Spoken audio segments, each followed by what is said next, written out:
신문 읽어주는 뉴스 소화제 김민정입니다. 저 혼자라서 놀라셨죠? 더 나은 매미아를 위한 변신 프로젝트. 요일별로 진행과 내용에 조금 변화를 줄 예정입니다. 오늘 월요일병으로 답답한 여러분의 속을 뻥 뚫어드리기 위해 사이다같이 시원한 뉴스들 엄선했으니 기대해주세요. 그래서 오늘의 뉴스는 제가 진행하고요. 이어서 신설 코너 야수의 이빨에서 이 갈고 나온 야수의 촌철살인을, 이어서 이화섭 기자의 내일의 뉴스로 진행됩니다. 월요일은 매일신문 사설과 칼럼 위주 짚어봅니다. 북한이냐 미국이냐 문 대통령의 선택은, 허둥지둥 행정이 부른 포항 에이즈 후폭풍, 김부겸의 현수막, 헐었으며 빌렸으며 당당한 나라. 월요일 매일신문 사설에서는 북한 김정은 국무위원장이 12일 최고인민회의 시정연설에서 오지랖 넓은 중재자, 촉진자 행세를 할 것이 아니라 민족의 일원으로서 제정신을 가지고 제가 할 소리는 당당히 하면서 민족의 이익을 옹호하는 당사자가 되어야 한다고 말한 것을 다루면서 문 대통령의 선택이 북한이냐, 미국이냐를 되묻고 있습니다. 남한은 북해 문제의 가장 직접적인 당사자이기 때문에 이 북한과 미국을 중재한다는 생각을 처음부터 난세서였다는 사실을 짚고 있는데요. 과연 문 대통령은 이에 대해 어떤 대답을 내릴까요? 오늘 이 연설에 대한 선택과 입장을 내놓을 것으로 전망되고 있습니다. 다음 사설입니다. 이 포항의 한 접개업소에 일하던 불법 체류 신분의 40대 외국인 여성이 지난 3일 에이즈로 숨지면서 여러 문제점이 불거졌습니다. 특히 관할 포항 남구보건소에 초동 대처 실패가 허술하기 짝이 없었습니다. 이 사망 여성이 에이즈 검사를 의뢰했지만 임명이란 이유로 퇴짜를 놓는 바람에 행적을 파악할 기회를 놓쳤기 때문입니다. 하지만 이후 시신 인계 과정에서 경찰, 대구 출입국, 외국인 사무소에 공조를 통한 신원과 행적이 파악되지 않았다는 점에서 문제는 이어졌습니다. 이 때문에 관련 기관의 엉성한 보건 행정과 혼란, 불신감이 높아지고 있습니다. 다음 소식은 야고부에 실린 김부겸 국회의원의 귀향 이야기입니다. 22개월간 행정안전부 장관을 지내고 지역구 의원으로 복귀해 잠룡 행보에 나선 김부겸 의원. 그의 지역구 곳곳에 김부겸 장관직을 마치고 돌아왔습니다. 라는 큼직한 현수막이 걸렸다는 소식입니다. 고향에 오면 마음이 편하고 좋아야 하겠지만 김부겸 의원의 사정이 그리 좋지 않습니다. 전국 최저인 문재인 대통령의 지지율에 장관직에 오래 머물면서 대구를 위해 한 일이 거의 없다는 평가가 그의 발목을 붙잡고 있기 때문인데요. 심지어 허가받지 않은 불법 현수막이라 구청 단속을 받았는지 오전에 보이던 현수막도 오후에 보이지 않아 김 의원의 순탄치 않은 귀향을 예고하는 것 같다는 후문입니다. 마지막은 매일 칼럼에 실린 지난해 태어난 아이들이 1인당 3,260만 원의 빚을 안고 태어났는데 이 빚이 나라 빚이라는 점에서 걱정이 된다는 지적입니다. 이 정부가 경기 대응과 일자리 지원, 미세먼지, 포항 지진 대책을 명분으로 봄 추경 편성 방침을 정했는데 이는 IMF와 같은 경제 위기 때가 아니고는 유례가 없다는 점에서 우려를 제기하고 있는데요. 많이 벌며 많이 써도 무방하겠지만 최근 공기업들이 적자로 돌아서 더욱 걱정스럽다는 내용입니다. 대안 없이 마구 늘어나는 나라 빚으로 인한 미래 세대의 부담을 줄이기 위해서라도 빌리고 헐어쓰는 현 상황에 대한 고민과 제동이 필요해 보입니다. 월요일 사설과 칼럼으로 전한 사이다 뉴스는 여기까지고요. 요즘의 언론에 대해 준비한 강력한 야수의 한 방이 바로 이어집니다. 안녕하십니까 시청자 여러분, 야수입니다. 제가 새 코너 한번 진행해 보도록 하겠습니다. 제목이 야수의 이빨입니다. 치아나 이가 아니고 이렇게 짐승에 가깝기 때문에 야수 이빨로 정했습니다. 요즘 유튜브 보면 어떤 사회적 이슈라든지 어떤 사안에 대해서 아주 신랄하게 비판하는 것이 대세인데 저도 한번 어설프게 도전해 보겠습니다. 저도 이렇게 나름대로 기자생활 17년의 어떤 노하우를 살려서 때로는 아주 날카롭게, 때로는 좀 요즘 이렇게 유튜브 보니까 욕하는, 욕도 막 심하게 하는 그런 유튜브도 봤는데요. 팩맨TV라든지 이렇게 좀 강하게 이렇게 얘기하는 것도 있는데 저희 야수 이빨도 조금 선을 한번 높여보도록 하겠습니다. 지역에 또 잘못하는 것들이라든지 정치 이슈에 대해서 아주 강력한 한번 이빨을 한번 드러내 보도록 하겠습니다. 오늘 야수 이빨 제목이 이렇습니다. 야수의 통렬한 언론 비판인데요. 일단 저부터 반성을 해보겠습니다. 제가 참 언론인인 게 때로는 부끄러울 때가 많습니다. 이 기자의 자질이 무엇인가 생각을 볼 때 참 이렇게 이 사회에 내가 정말 좋은 영향을 끼치고 있는지, 또 사회를 좀 이렇게 정의를 보면 못 참고 불의를 보면 바로 참지는 않는지 참 부끄럽습니다. 그 언론인으로서 균형 감각이라든지, 또 특히 언론은 제4부의 권력기관 아니겠습니까? 입법, 사법, 행정, 그리고 5부는 뭐 시민단체라고 하는데, 이 4부의 권력기관이 우리 사회를 더 혼란스럽게 만들지 않는지 한번 반성해 볼 필요가 있는 것 같고요. 지금 뭐 제가 한 2년 정도 매일신문 노조위원장을 했는데, 너무 이렇게 노조위원장들도 민주노총 쪽에 또 생각들이 좀 편도돼 있지 않나 생각이 들더라고요.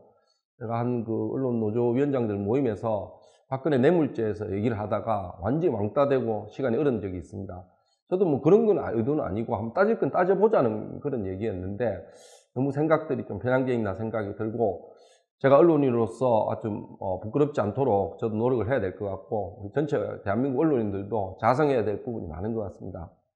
그리고 두 번째로 무차별적 폭로, 이거 좀 문제가 됩니다.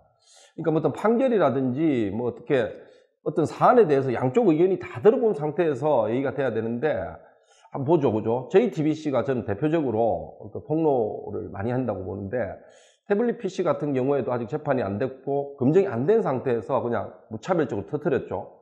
그리고 안희정 전 충남도지사와 이렇게 또 스캔들로 인해서 김지현 씨가 나와서 또 위압에 의한 성폭행이라고 이렇게 바로 이렇게 폭로를 해버렸죠. 그러면 뭐 일단 한 사람은 그냥 골로 가는 거 아닙니까?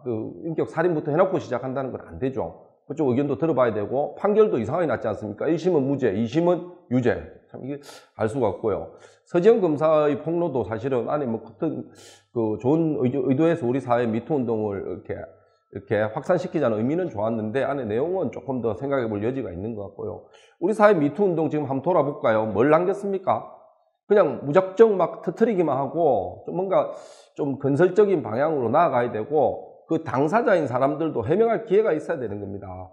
그래서 지금 재판 중인데, 일단 미투 운동을 보도할 때는 그 당사자인 남자를 일단 죽여놓고 시작하는 것 같아요. 36년 전에 일도 터뜨리고, 김생민 씨 같은 경우에도 참 잘 나갈 때 그런 일이 터졌는데, 제가 볼 때는 좀 억울한 측면도 많은 것 같습니다.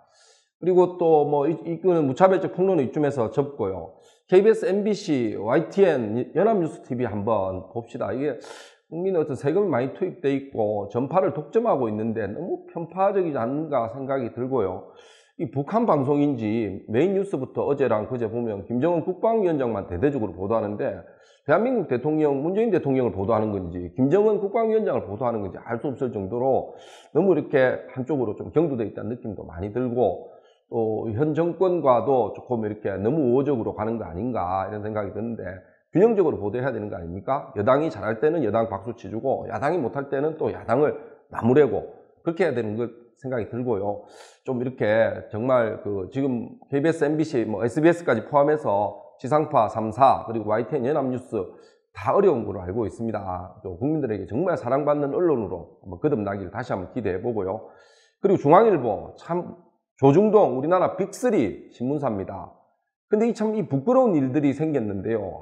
참 저는 눈뜨고 볼 수가 없습니다. 워싱턴 포스트의 사설을 그대로 통역해가지고 실었다고 합니다. 이 얼마나 부끄러운 민낯입니까? 정말 반성하십시오. 중앙일보나 JTBC가 이렇게 젊은이들한테 인기를 많이 얻고, 또 언론으로서 또 좋은 보도를 많이 하는 것도 사실이지만은, 이런 일들은 생겨나서는 안 됩니다. 좀 이렇게 제가 알기로는 뭐 이렇게 실질적인 사주가 홍석현 회장으로 알고 있는데, 조금 이렇게 중앙일보도 다시 한번 언론의 어떤 정도로 다시 들어오면서 균형 감각을 잡고 이런 실수 없기를 다시 한번 더 기원해 보겠습니다. 참 이렇게 몇 가지 살펴봤는데요. 언론이 참 자기 중심을 잡는 것은 그리 쉽지는 않습니다. 그리고 또 이렇게 특종이나 속보 보도, 또 호스 레이싱이라고 그러죠, 그죠? 경마 저널리즘, 이런 환경에 내몰리고 있다 보니까 시청자, 독자들, 요즘은 특히 네이버나 다음 등 포털 사이트와 유튜브, 페이스북 등 SNS 온라인 환경에서 수요자들이 아주 충동적이거나 자극적인 뉴스에 더 민감하게 반응하다 보니 언론이 사실은 부화내동하기가 쉬운 것 같습니다. 특히 뭐 SNS 상에서는 많은 사람들이 또 그런 누구 뭐 이혼, 누구 사망 뭐 이런 또 민감한 단어에 다 움직이는 것 같아서 좀 안타깝기도 하고, 첫 보도를 한 언론의 기사나 그 실시간 검색어 등에 나온 뉴스를 수많은 언론 기자들이 컨트롤 C, 컨트롤 V 한 후에 그저 남의 기사를 뺏기는 언어인데, 일본어 한마디 하겠습니다. 우라카이라고 하죠. 이렇게 베껴 쓰는 건데, 이 참 안타까운 현실입니다. 특히나 네이버나 다음 같은 환경에서 클릭수 때문에 더 이런 것들이 조장되는 것 같아요. 그리고 낚시 제목의 기사에 많이 당하셨죠. 뉴스 그 수요자들이 얼마나 이렇게 그 낚시에 농락을 많이 당합니까? 뭐 이렇게 뭐 김 하나 노출 이래놓고 김 하나 뜩 올려놓고 이런 것들 있지 않습니까? 그죠? 이 야수도 참 부끄럽습니다. 이 시대의 그 지성인 그 언론사에 근무한다고 하고 있는데, 참 저도 제 스스로 많은 부분을 반성하고 있고요. 언론사에 종사하는 그 다른 동료, 선후배들, 언론인들도 통렬히 반성합시다. 그래야 이 나라가 언론으로 인해 더 혼란해지고 불행해진다.